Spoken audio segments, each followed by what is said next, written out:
Live from New Delhi, you're watching DD India News on India's Voice to the World. I'm Siddharth Bharadwaj. Coming up in the next hour,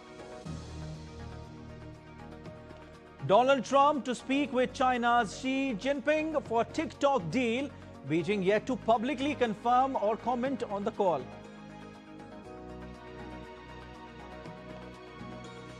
For the sixth time, US vetoes UNSC resolution for ceasefire and aid in Gaza. Claims it was biased against Israel and in favor of Hamas.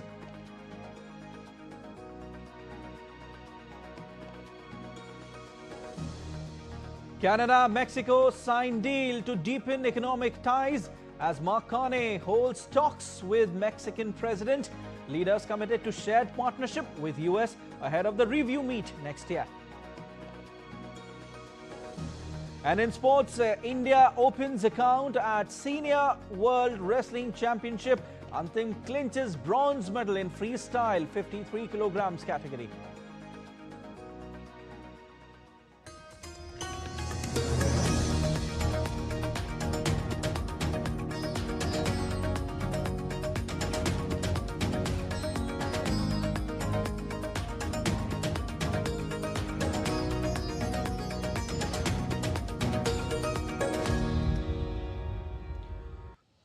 US President Donald Trump will hold talks with Chinese counterpart Xi Jinping on Friday about a deal to change ownership of the video sharing app TikTok.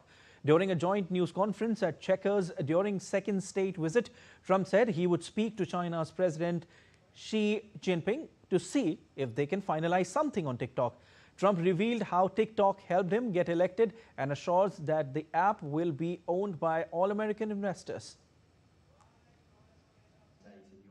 So what we're doing, and we're speaking to President Xi on Friday to see if we can finalize something on TikTok, because there is tremendous value, and I hate to give away value, but I like TikTok. It helped get me elected. In fact, Charlie said, "Sir, you ought to get on TikTok. You'd be great." I said, "Really? Tell me about TikTok." And we, as you know, we did unbelievably well with youth. Top officials from both sides struck a framework agreement this week, which reports suggest could see TikTok would be owned by all American investors and very rich people and companies. Meanwhile, China on Wednesday called the framework deal reached in Madrid to switch TikTok to US-controlled ownership a win-win and said it would review TikTok's technology exports and intellectual property licensing.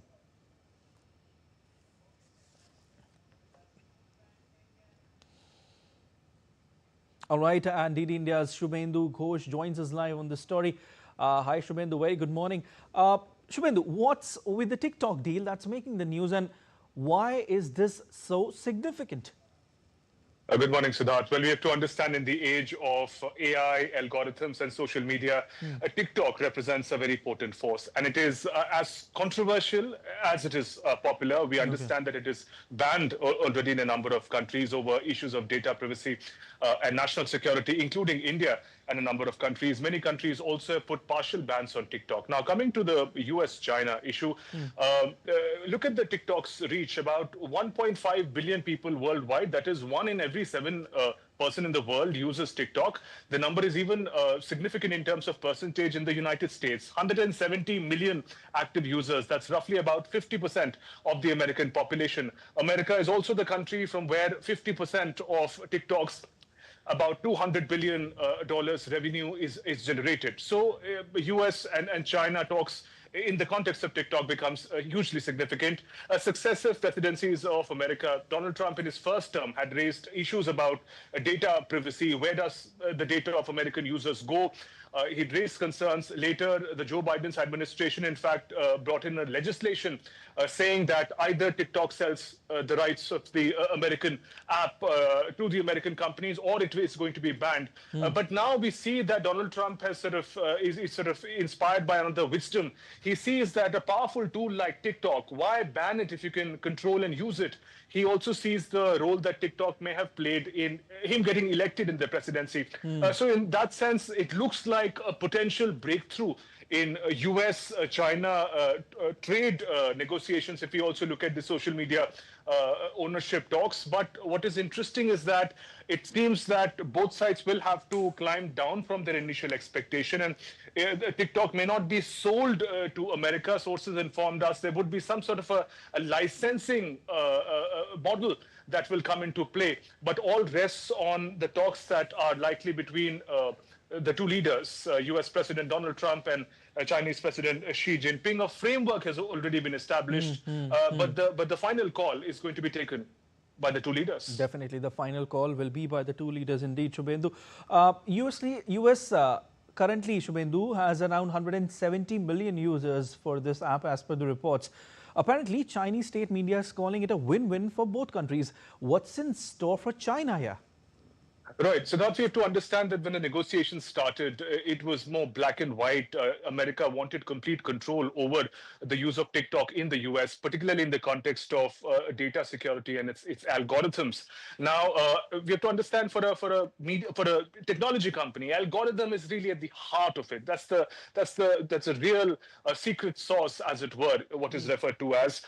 And China, or ByteDance, the parent company of TikTok, would not want to part with it. That's in a sense what TikTok is, and therefore this licensing model could in fact address the concerns of both the sides. For America, it would could ensure, that's what sources inform us, that a certain watered down American version of TikTok could come into place, controlled by a consortium of American companies. As you mentioned, we're hearing the name of Oracle, the American tech giant, could lead this consortium. And in that sense, they could have more control over what kind of content, what algorithms do is that suggest. I mean, if you are looking for a suit and then you keep getting these suggestions on different websites, that's what algorithms do. Now, the American companies, American government could have more control on what kind of content American youth and viewers are watching. So that would ease their concerns about data security and data privacy. And for China, for ByteDance, the real essence of the app, the algorithm, the rights of it could still stay with China and the parent company, and only a licensing version would ensure that the kind of profits that TikTok makes, particularly in its engagement with the American subscribers, those profits could stay and in fact even rise. So in that sense, it's a balanced deal, but we'll have to wait and watch. We know that President Trump can be temperamental. We'll have to see what really comes out when the two leaders hold talks over this very critical issue. Definitely, Shubhendu. Only time will tell what will come out of this. But we leave it there as of now. Thank you so much. US President Donald Trump is back to the White House after wrapping up his second state visit to the UK on Thursday. Trump and British Prime Minister Keir Starmer hailed the renewal of their nation's special relationship. The visit came to a close with a show of unity after avoiding possible pitfalls. Trump also paid homage to the close ties enjoyed by the two countries, saying Starmer was a tough negotiator in securing the first tariff deal with the US, although Britain has still not got the lower US tariffs on steel that it was seeking. While returning, Trump said that he disagreed with British Prime Minister Starmer on immigration and energy.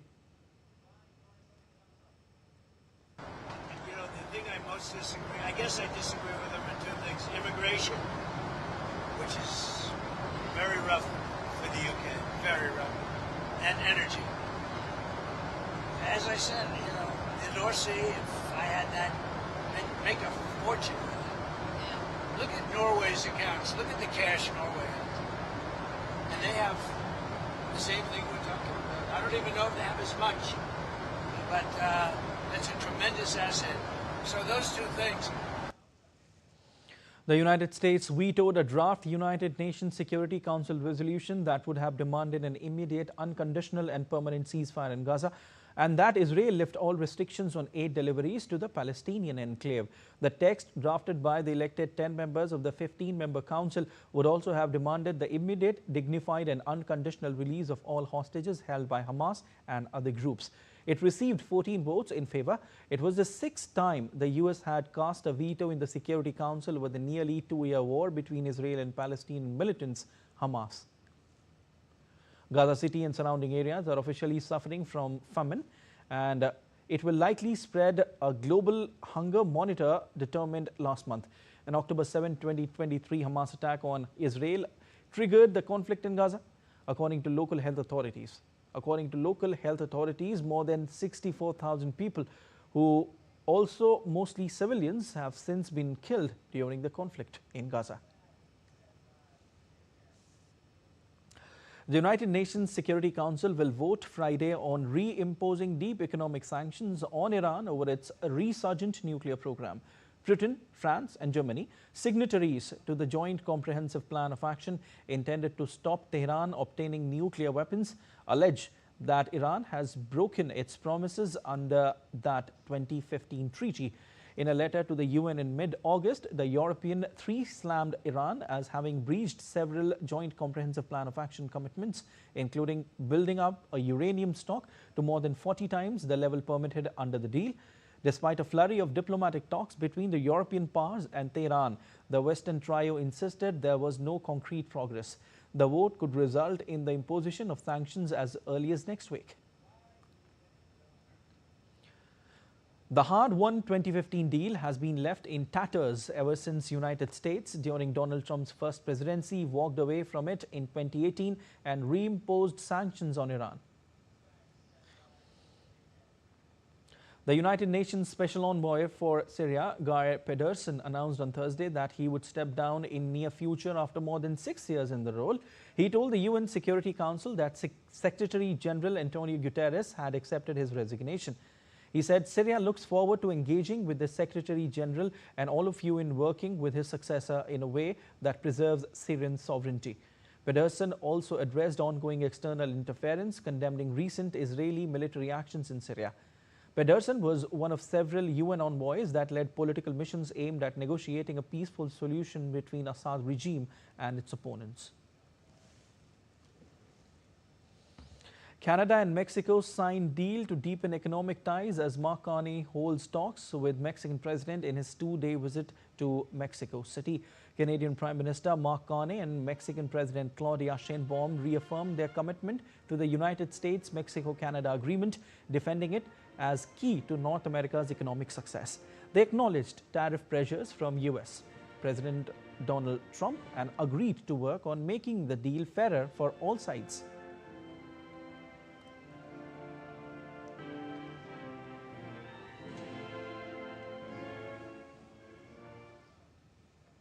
And we are both committed to our shared partnership with the United States. And we look forward to using the upcoming review of TMEC, USMCA, CUSMA, different acronyms for the same thing, to find ways to make it fairer and more effective. Bilaterally, Canada and Mexico complement each other's strengths, and we stand united in times of challenge and crisis. While Mexican President Sheinbaum expressed optimism about the future of the United States-Mexico-Canada agreement, stating she believes the agreement will endure despite Trump's push to renegotiate it in favor of U.S. manufacturers. The deal, effective since 2020, will be reviewed next year and is crucial for both economies of both Mexico and Canada, as they rely heavily on U.S. exports.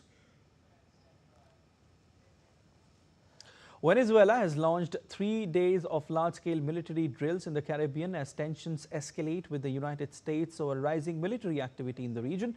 More than 2,500 troops are participating in the 3-day drill, dubbed Sovereign Caribbean 200, on La Orchila, an island off Venezuela's coast.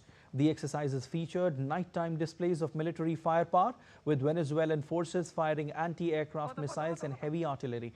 Video footage released by the Venezuelan Communication Ministry showed Sukhoi 30 fighter jets and helicopters conducting flyovers, while amphibious tanks made breach landings as soldiers secured positions along the shoreline. The military display comes amid escalating regional tensions following U.S. forces blowing up at least 3 Venezuelan boats this month, killing a combined 14 people allegedly transporting drugs across the Caribbean. Meanwhile, Venezuelan President Nicolas Maduro on Thursday said the country's national armed forces will be sent to the people to train them in response to U.S. tension. In response to the escalating U.S. presence in the southern Caribbean, Maduro said Venezuela's national armed forces will visit over 5,000 communities across the country from Saturday to give them training to operate and use firearms.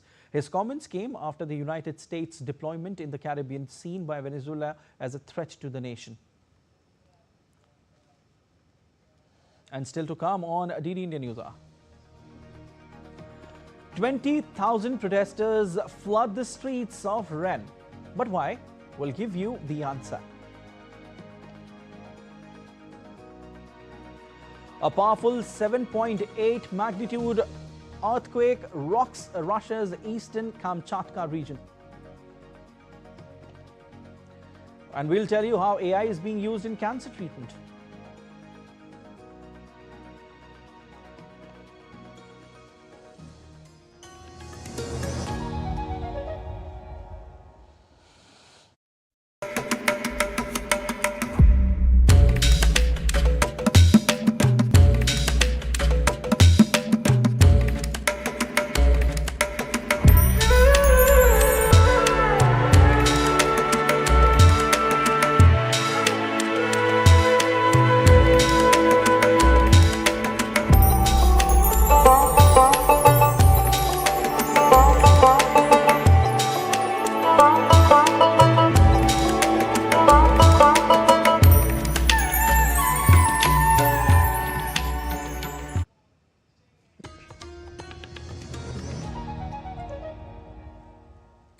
You're watching DD India News Hour. I'm Siddharth Bharadwaj.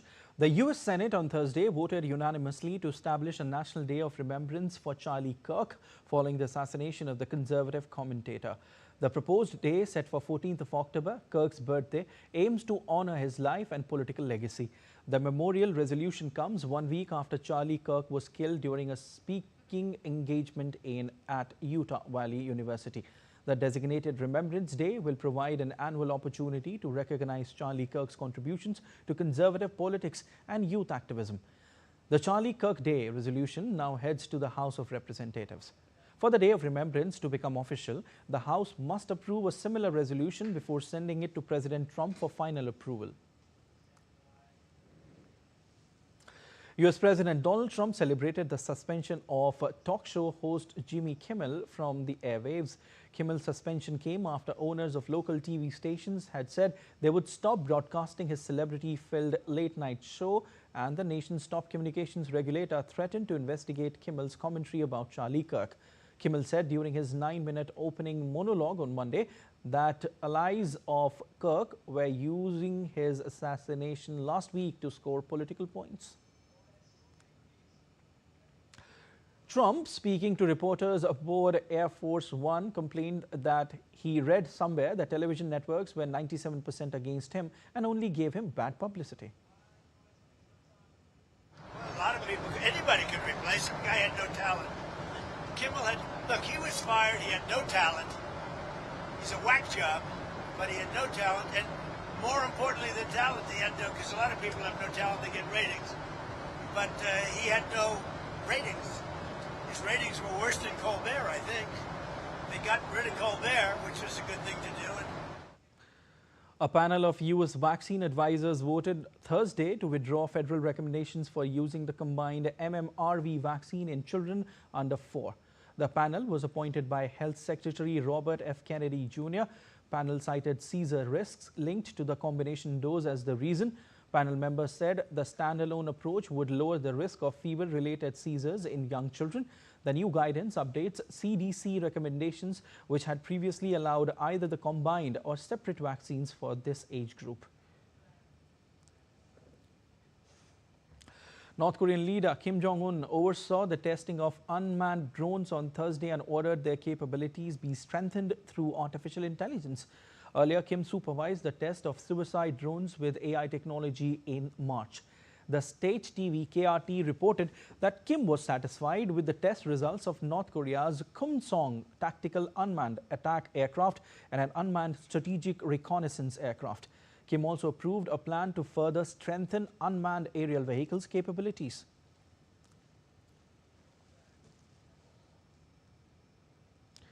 Spain supported the EU Commission's proposal to freeze trade agreements on Israel. Prime Minister Pedro Sanchez said that his country's interest in Israel's actions in Gaza stemmed from geopolitical and human rights concerns.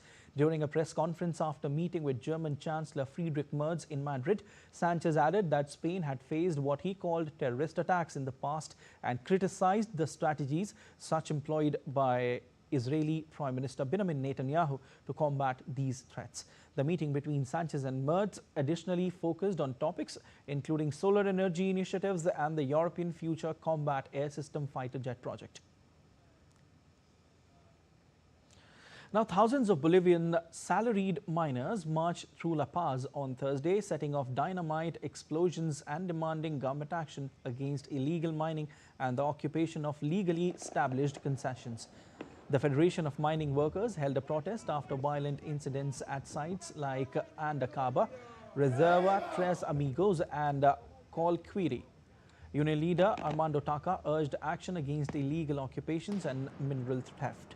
The FSTMB, a labor union in Bolivia, declared a state of emergency, warning of more protests if authorities don't respond. Illegal mining and concession takeovers have caused deadly clashes and legal uncertainty in Bolivia.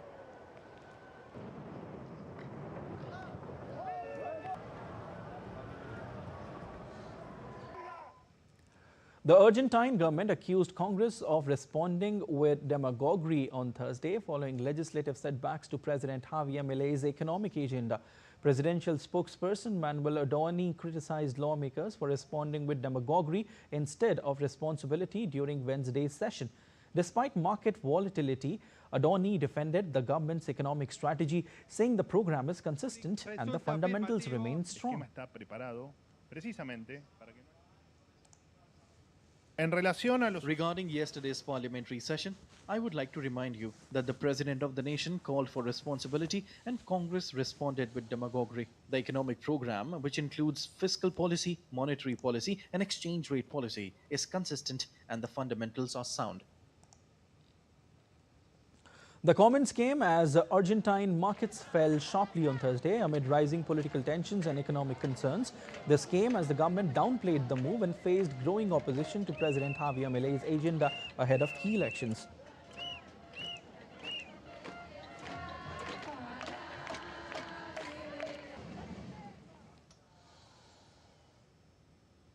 A U.S. federal judge blocked the Trump administration from deporting Guatemalan unaccompanied minors with active immigration cases. It came after reports revealed that many parents had not consented to their children's return. The ruling followed a U.S. attempt in late August to deport 76 Guatemalan minors, which triggered legal challenges and exposed that most parents were either unreachable or opposed the deportations. Many of the children originate from impoverished indigenous regions where families often mortgage their homes to finance their children's migration to the United States.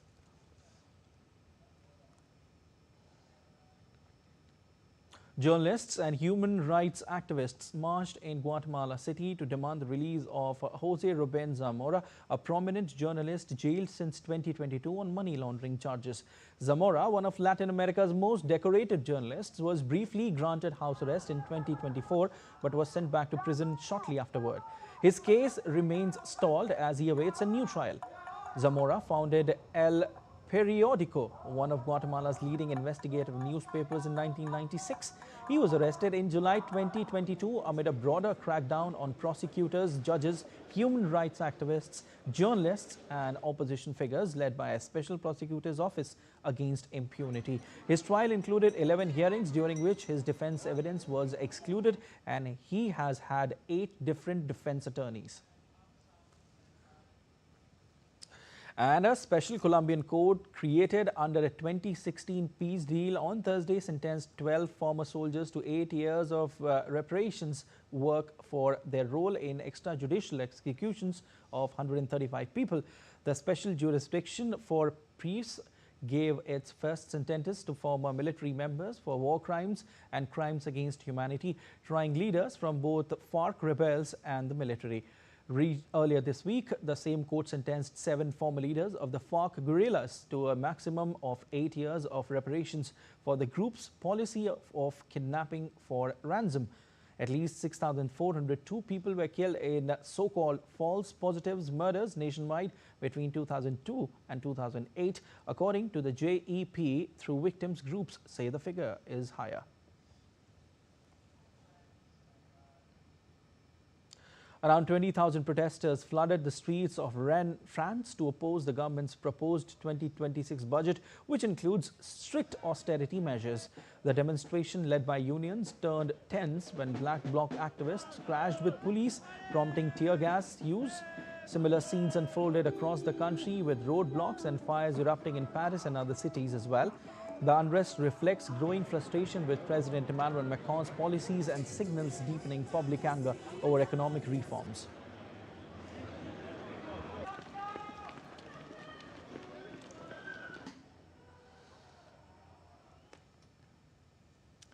Staying with updates from France, in a sudden move, it has suspended counter-terrorism cooperation with Mali and ordered 2 of its diplomats to leave after the arrest of a French envoy in Bamako. The 2 Malian diplomats have until Saturday to leave France, while Mali has declared persona non grata to 5 staff members of the French embassy in Bamako who had already left the country on Sunday. A powerful 7.8 magnitude earthquake struck off the coast of Russia's far eastern Kamchatka peninsula early on Friday, rocking buildings and prompting authorities to issue a tsunami alert.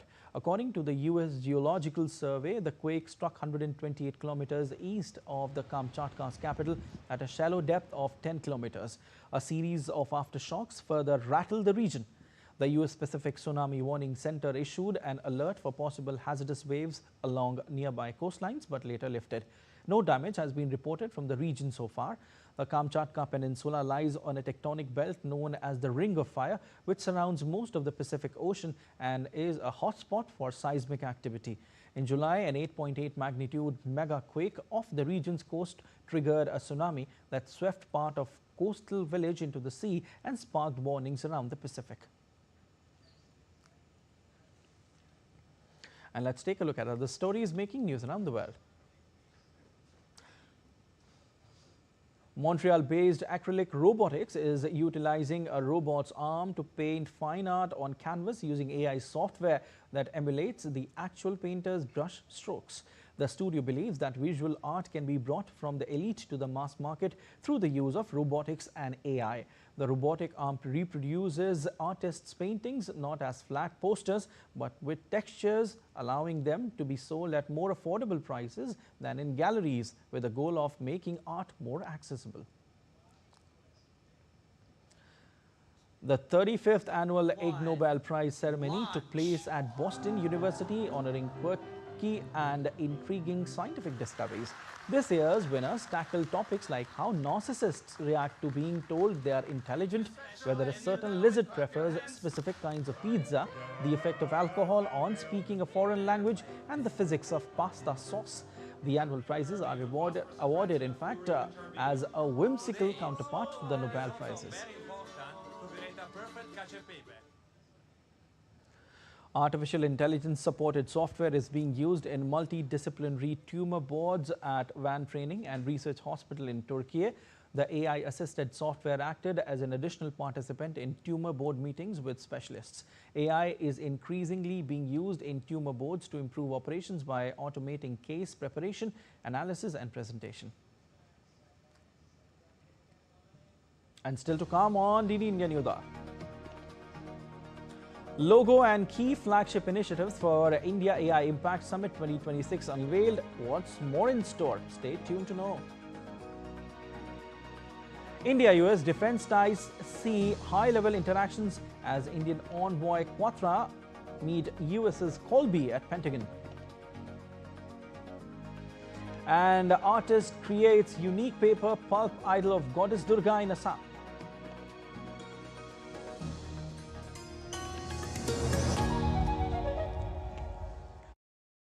Welcome to DD India, where a billion voices unite, connecting viewers to the stories that matter. India is not just another news channel. It's the international channel that puts the spotlight on the global south, bringing you stories from the heart of emerging economies. dynamic cultures, and transformative voices. As the international news channel of India's public broadcaster Prasar Bharati, DD India delivers high-quality content from every corner of the globe, focusing on the stories that shape our future. We don't just report news. We connect you to India's voice in the global narrative. From current affairs to culture, from economic growth to sustainable development, and the ever-evolving world order, DD India gives you a comprehensive view of the world around us. Stay connected, stay informed, and embrace the stories that shape our lives. DD India.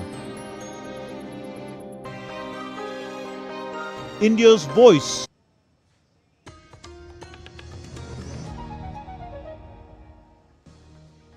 You're watching DD India News Hour. I am Siddharth Bharadwaj, and a quick recap of the headlines.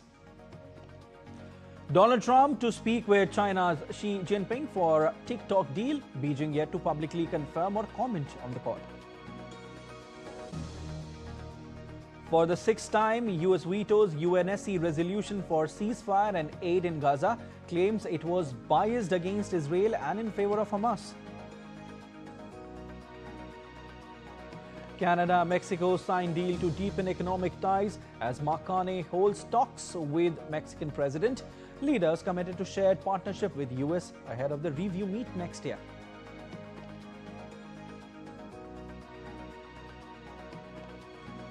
And in sports, India opens account at Senior World Wrestling Championship. Antim clinches bronze medal in freestyle 53 kilograms category.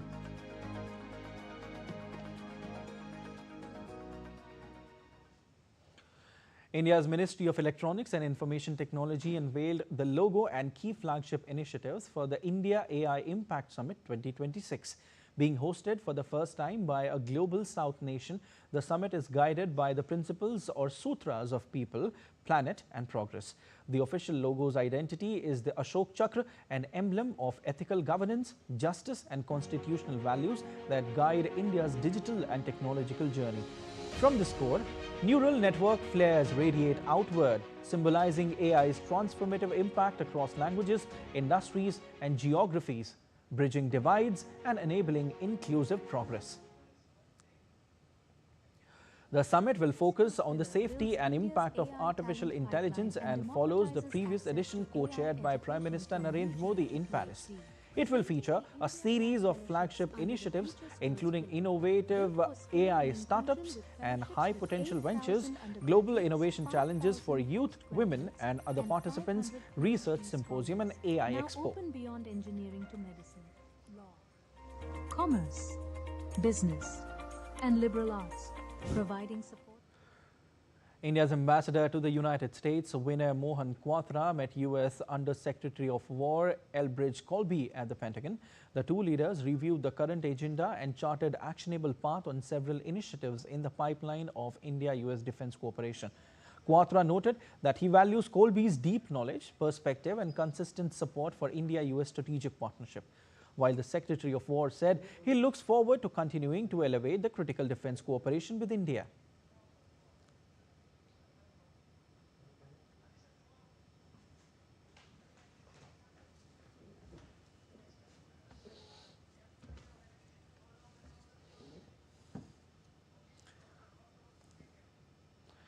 Women are scripting a new chapter in the books of history.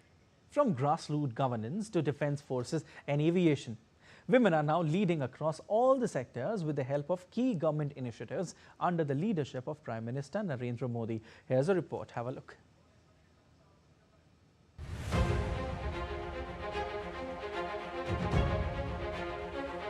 आज भारत में नारी शक्ति का लोहा हर कोई मानने लगा। बढ़ती इकोनॉमी की लाभार्थी हमारी नारी है, लेकिन बढ़ती इकोनॉमी को गति देने में भी हमारी नारी का बहुत बड़ा योगदान है। स्टार्टअप से लेकर स्पेस सेक्टर तक हमारी बेटियां छाई हुई हैं। From women's development to women-led development, India's path to progress has not only been faster but remarkable, marking a global imprint. From India's Aditya L1 mission, headed by a woman, to Chandrayaan-3 mission, and most recently held Operation Sindoor, where women officers led from the front, to women's employment rate witnessing a double growth, Indian women are progressing in all sectors of the country. Women are playing a crucial role in shaping India's socio-economic landscape, breaking barriers in education, health, digital inclusion, and leadership roles. He's seen as a tough, serious, big leader, but he's got that human element in him. माननीय प्रधानमंत्री जी ने महिलाओं के लिए पहला कदम ये उठाया लाल किले से जब ये कहा कि मेरा एक सपना है कि मैं हर घर में शौचालय चाहता हूँ, तो उस दिन वो पीड़ा मैंने महसूस की कि पहला ऐसा व्यक्ति है कि जिसने महिलाओं का दर्द समझा। बेटी बचाओ बेटी पढ़ाओ, वो तब से मुझे बता रहे थे कि if you will educate a one child, a girl child, तो वो 10 को एजुकेट करे। और education it's not just a degree, for him on the whole grooming of mental and physical. So मैं उन्हें ऑलवेज फ्रेंड, फिलोसोफर और guide बुलाती हूँ। The government, under the leadership of Prime Minister Narendra Modi, is ensuring that women should not be left behind. Some of the key initiatives stand as a testimony. Beti Bachao Beti Padhao, पोषण भी पढ़ाई भी, उज्ज्वला योजना, जल जीवन मिशन, लखपति दीदी, Mission Shakti, and movements like the Nari Shakti Vandana Adhiniyam focus has now with this shifted from women's development to women-led development. Women's participation has surged in education, especially in STEM, skilling, entrepreneurship through self-help groups, and public service. Legal reforms and labour codes also promote safe and inclusive workspaces, while schemes like PM Awas Yojana, Day NRLM, and agricultural support initiatives have empowered women financially and socially. From grassroots governance to defence forces and aviation, women are now leading across the sectors, driving inclusive and sustainable national growth. With women and children comprising nearly 67.7% of India's population, their empowerment is not just a social reform, it is a strategic imperative. As India enters Amrit Kal, Nari Shakti stands as the unstoppable force driving a stronger and more inclusive nation forward. Deepika Mehta's report for DD India. India got re-elected in the Asia-Pacific Group of Postal Operations Council and Council of Administration of the Universal Postal Union for 2025-28 in the elections held at the 28th UPU Congress in Dubai. India has thanked members for their support and confidence in India. In a social media post, Ministry of External Affairs said that India remains committed to providing innovative postal solutions for its people and sharing them with the Global South. This milestone reflects India's growing global leadership under the vision of PM Modi. At the heart of this is the steadfast guidance of External Affairs Minister Dr. S. Jaishankar, whose relentless efforts and expertise were instrumental in securing this achievement. Minister for Communications Jyotiraditya Scindia said, "Together we continue to drive innovation, advance financial inclusion and champion sustainability in the postal sector." With the world's largest postal network serving 1.45 billion people, Bharat stands uniquely positioned to contribute to the UPU's mission of a modern, inclusive and resilient global postal system. India's Commerce and Industry Minister Piyush Goyal is on a two-day visit to the United Arab Emirates. On Thursday, Minister Goyal co-chaired the 13th meeting of the India-UAE High-Level Joint Task Force on Investments in Abu Dhabi. This latest meeting considered a range of trade and investment topics, including ongoing initiatives to enhance bilateral investment flows and new areas of joint cooperation. Here's more.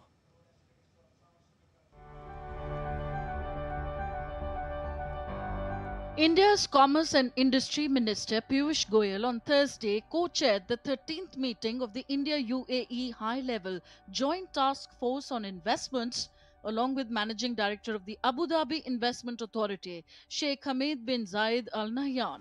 The meeting reviewed the Comprehensive Economic Partnership Agreement, the Double Taxation Treaty, and central bank cooperation, while exploring new investments in space, maritime, and other high-potential sectors.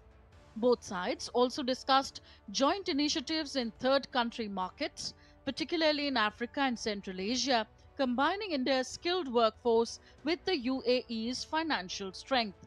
Talking to media, Minister Goyal announced the setting up of an Indian Institute of Foreign Trade or IIFT campus at the Dubai Expo site. We have now received all the approvals for setting up an Indian Institute of Foreign Trade, IIFT, in Dubai. IIFT campus is being set up at the Dubai Expo location. The Indian diaspora will also benefit significantly, as will the local UAE people, who will get an exposure to international foreign trade education of a very high level. Commerce Minister also underlined progress in financial integration, noting that India's Unified Payments Interface (UPI) has been rolled out in the UAE. हमने आपस में गत 3 वर्षों से local currencies में व्यापार बढ़ाने का भी प्रयास जो शुरू किया था वो भी सफलतापूर्वक आगे तेजी से बढ़ रहा है। यूपीआई यहाँ पे स्थापित हो गई है।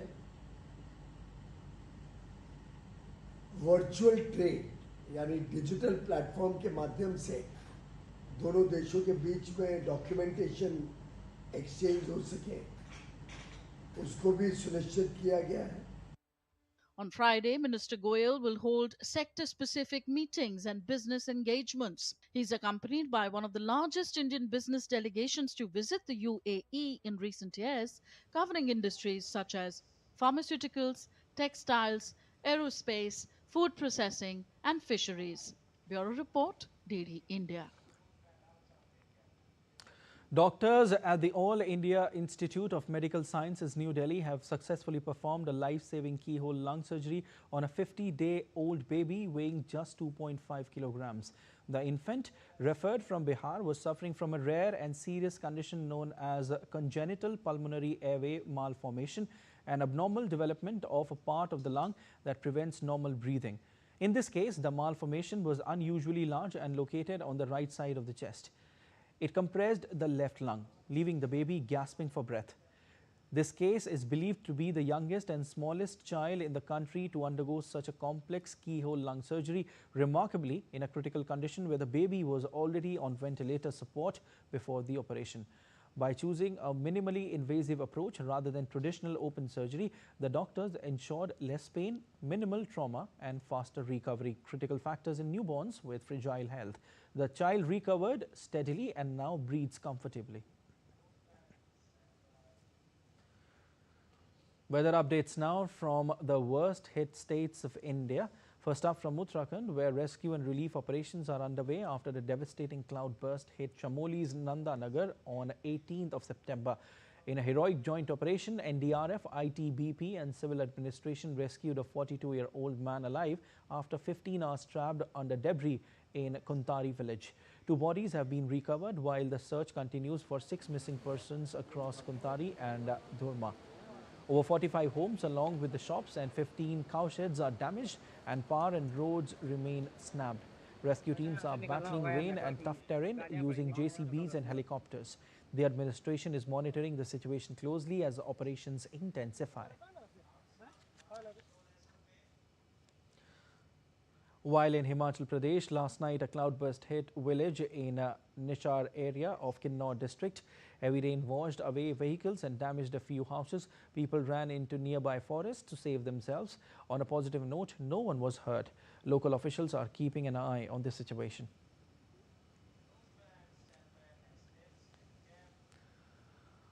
Let's take a look at other stories making news. The Delhi University Students' Union elections went off on Thursday at a majority of the colleges with a voter turnout of 39.45% recorded until the evening. Officials of the university said that they did not receive any complaint on defacement or violation of norms. Helicopter operations for the Char Dham Yatra 2025 will resume after the monsoon break. Ministry of Civil Aviation said decision to resume services have been taken after rigorous scrutiny. A comprehensive inspection and audit of all helipads, helicopters, operators, preparedness and support facilities has also been conducted by the DGCA team. The DGCA will be closely monitoring and maintaining constant vigil for the same. Orissa Forest Department has launched the community awareness initiative Aravat to address human-elephant conflict.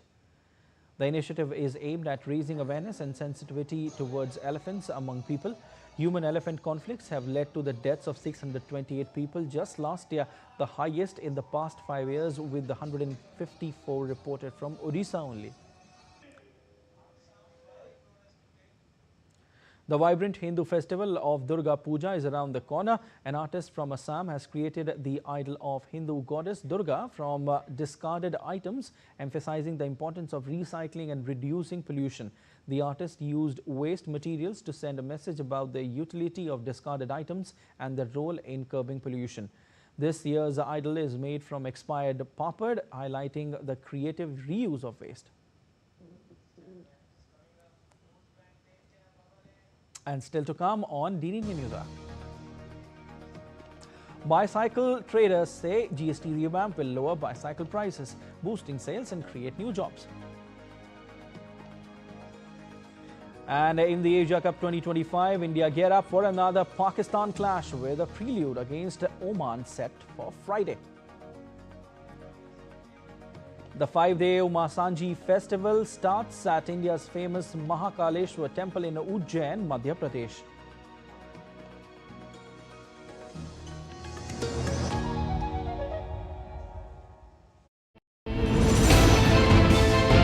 Geopolitics and trade deals. Economic challenges amid development. Hard work and the path to prosperity. It's the economy. Always. Between walkers, money is what money does and says. Supply creates its own demand. Between the bulls pulls and bears tears.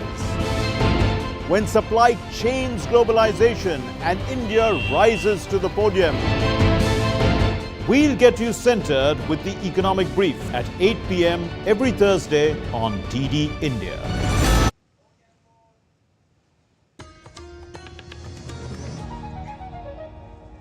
You're watching DD India News. I'm Siddharth Bharadwaj.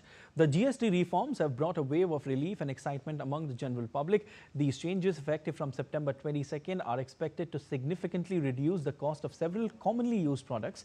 GST on bicycles have been reduced from 12% to 5% to promote affordability, accessibility and sustainable mobility solutions. Bicycle traders say the reduction will further lower prices, boost sales and create new employment opportunities.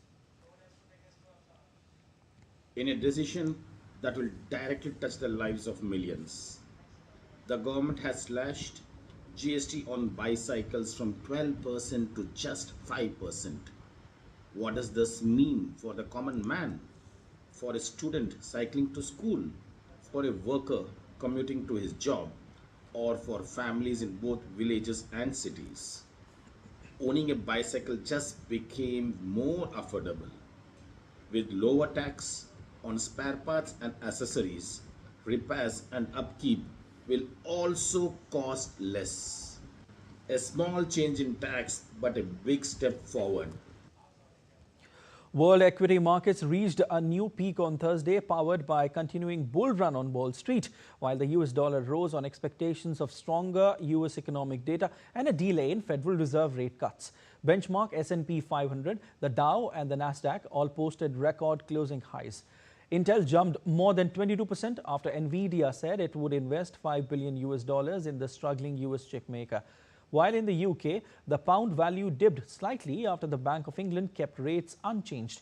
European stocks climbed 0.8%, adding to the global rally as oil prices slipped, Brent crude futures easing 0.8% to settle at $67.44 a barrel.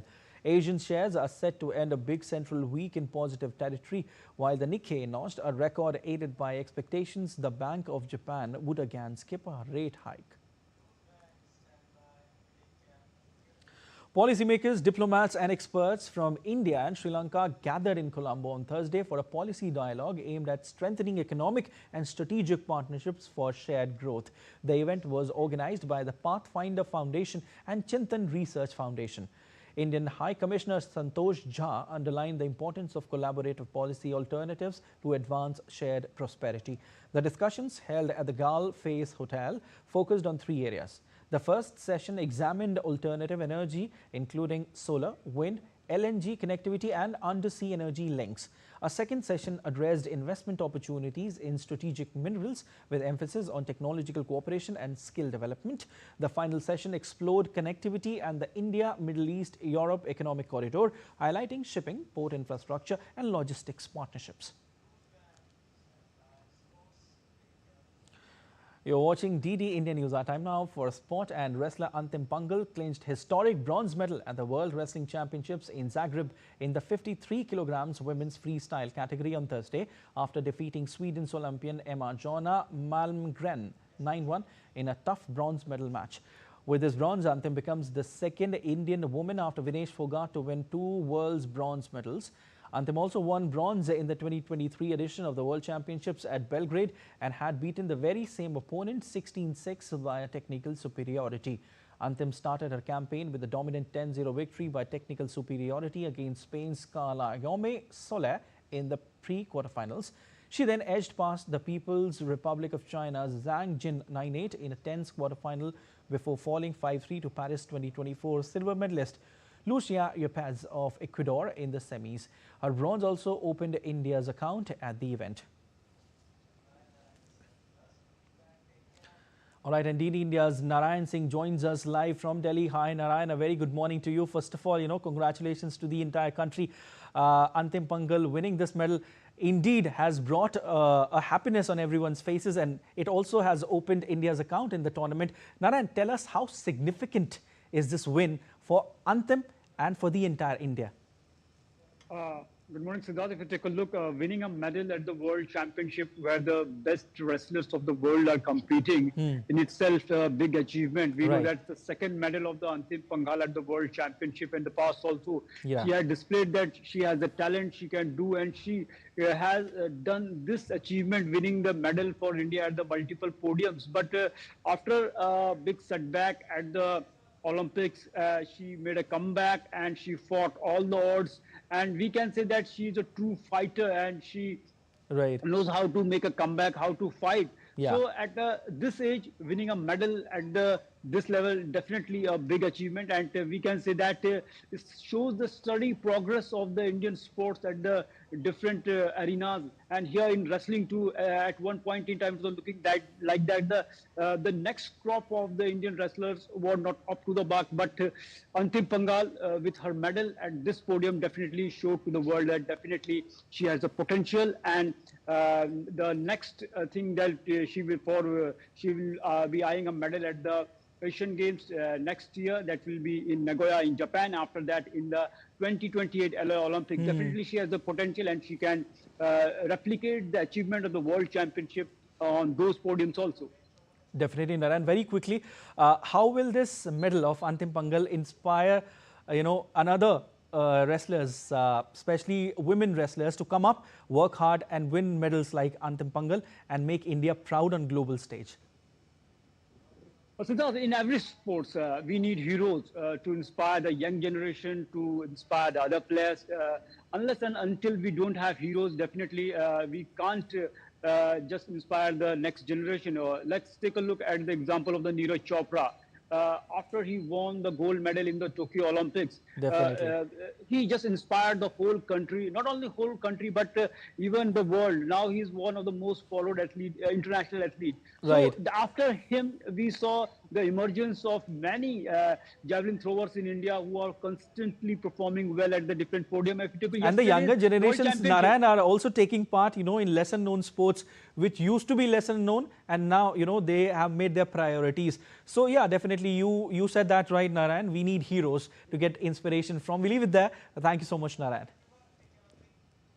India take on Oman in their last group stage match of the Asia Cup in Abu Dhabi on Friday. With Super 4 qualification already in the bag, this game is about giving opportunities to those who haven't had much time on the field and experimenting with the batting order. Some key players like Jasprit Bumrah are likely to be rested ahead of Sunday's big match with Pakistan.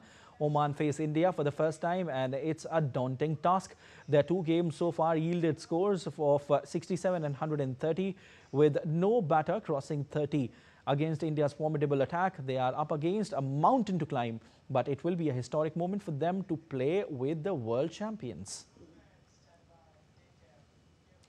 The 5-day Oma Sanji festival has started at India's famous Mahakaleshwar temple in Ujjain, Madhya Pradesh from Wednesday. During the festival, tableaus depicting various faces of Lord Mahakal will be displayed. The festival is based on folk culture, where folk singing instruments and dances are performed daily after the evening prayers. At the conclusion of the festival, a procession of Goddess Uma is held.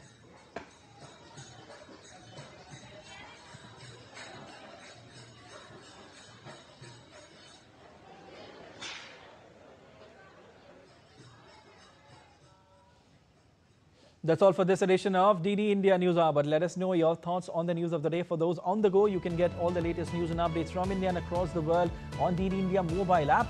The app is available on both Android and iOS platforms, and you can scan the QR code on your screen to download now. We'll be back with more news as it breaks here on DD India. I'm Siddharth Bharadwaj from all of us here in Delhi. Thanks for watching DD India News Hour.